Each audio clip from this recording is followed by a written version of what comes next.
I step out onto the roadway, and this guy screams that he's got no ears. And I just thinking it's really rude. And then I close the door and I look up and he's got no freaking ears. And his eyes are twice as big. And I just am like, yeah, what the hell did I just walk into? So today, I've got to take my hat off to Joe Rogan. He's doing a fantastic job of covering the UAP issue. He's finally done another UAP podcast with Lenval Logan, who's a retired US Air Force intelligence analyst, and also Jason Sands, who you're familiar with because I've done a video on him already. And not only talking about his encounter with a blue being. He looks pale? Is that what you're saying? He looked like an albino with a very bluish kind of undertone. If you could imagine, So you're assuming you're immediately associating that with he's freezing. Yeah, because that's all I could equate it to. Right. And then as I'm starting to open my door to try to, administer aid to this guy, the dude in the front passenger seat screams he's got no ears. And I thought that was pretty rude because I was like, the guy's in trouble. Does he have a hat on? He's got a hat on, and he's got BDUs that look absolutely clean, pristine. And when you're uprange, you do not wear your cleanest uniform. You're in a dirty environment. You wear your scuffed up boots. You don't take them with you. So he's got a clean battle dress uniform. Everything. United States military very uniform. Out of place. Yeah, it looks very out of place when I finally do it. But anyway, I step out onto the roadway, and this guy screams that he's got no ears. And I just thinking it's really rude. And then I close the door and I look up and he's got no freaking ears. And his eyes are twice as big. And I just am like, yeah, what the hell did I just walk into? But also talking about the nefarious things that are going on within these private aerospace firms that are dealing with bringing these things down with psionics and, focused EMPs and things of that nature. The overall message I'm getting from this podcast is that we are on a time frame, which Lou Elizondo alluded to, and we really, really need to pick up the pace of this, because it seems to me, from all the witness testimony so far, that there are a lot of nefarious things going on within private aerospace, and they're doing things to these beings and to these craft that are inhumane. So this Eben, was it here against its will? Was it here to It interact sounded like it with was us? imprisoned. It sounded like an interrogation result, is what it sounded like. If you hear any of the stories, they make it sound like he was one of the survivors and he got stuck here, and he started working with us, and eventually he died in the natural causes.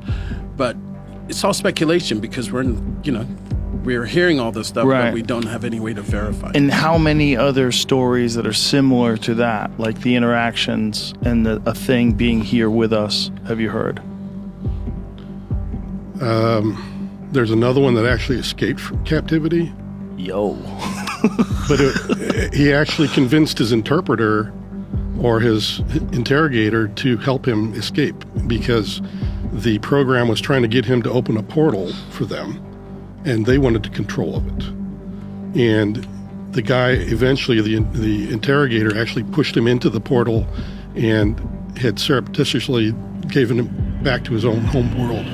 And all it will take is for one of these private aerospace firms to do the wrong thing, and we're all going to suffer the consequences. Because how do we know, and I think it was brought up, how do we know that they aren't, the acts of these military personnel, whether they're within the private aerospace as private contractors or not, and the way that they are dealing with these things and, interrogating some of these beings that they're dealing with at, said locations across the world.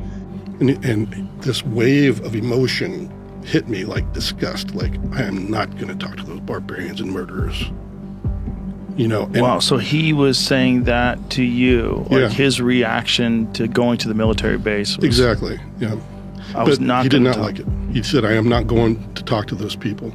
And then I was like, well, shoot. And it was barbarians and murderers? He literally, that was what he called them, yes.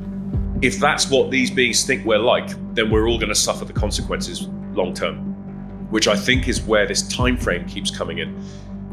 These guys, I'm sorry, I do struggle with this, but I'm trying to keep my biased opinions out of the way. These guys are talking about different species that we're currently dealing with, and that we have negotiations and discussions and various other things, some of which are being held against their will, so that once again, man can have a technological advantage against its adversaries down here on Earth. Yeah, I think it happened in the Eisenhower days, that's when it really started to come, because that's when they were saying that this UFO came to Holloman and landed and actually talked to the president at the time and all that stuff. This all sounds wild and all very Star Wars-like, but it's just, this seems to be the common theme, that a lot of these people that are coming from these programs are trying to tell us that we need to get a grip, we need congressional oversight, and we need control over the situation to not develop some sort of, or dare I say, antagonize something from somewhere else to come here and deal with us. We don't want that. No one wants that. There's a lot of mention of Zeta Reticuli.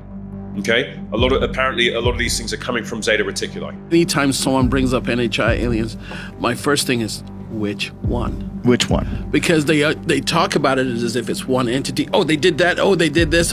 But when you break it down, we're hearing some like us and want us to evolve.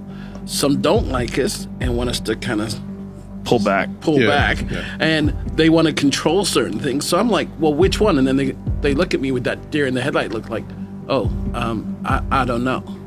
They talk about these species, towards the end of the podcast, and it's mind-blowing to listen to.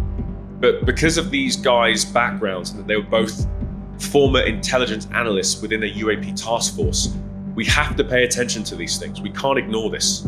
It's a very genuine, very open discussion, and these guys are worried. They're concerned about what's going on, and that's why it's really important. This episode is for you guys to get onto this podcast and spend a couple of hours listening to this, because this is really important information. And I think the vast majority of these people coming forwards have good intentions. They just want people to be read in. It's about time that it's clear there's something going on. They both agreed that the announcement by the new White House press secretary was absolutely bogus, and something stinks about that whole thing. It doesn't make any sense. And I think it was Lenval Logan alluded to the fact that they had a classified briefing. A SCIF is a place for information above secret, and it's a special compartmented intelligence facility where we can go in there and talk about things that are above.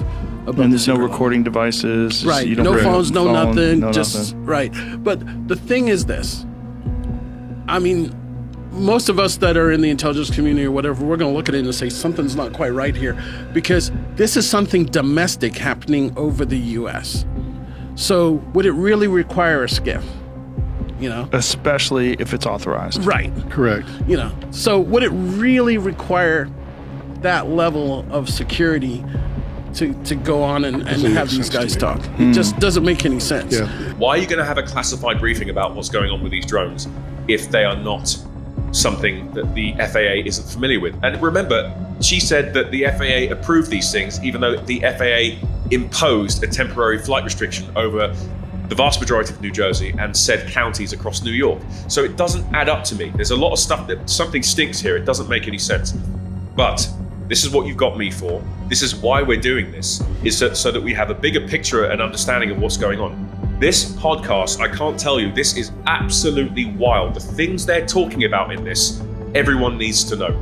But it's really, really important that you guys watch this. And I'm so grateful for Joe for doing this, because he has the biggest reach online when it comes to podcasting. So this has gone out live. It went live yesterday around the evening time, and I really, really encourage all of you to spend some time watching this after work, or if you've got a couple of hours of time to watch it.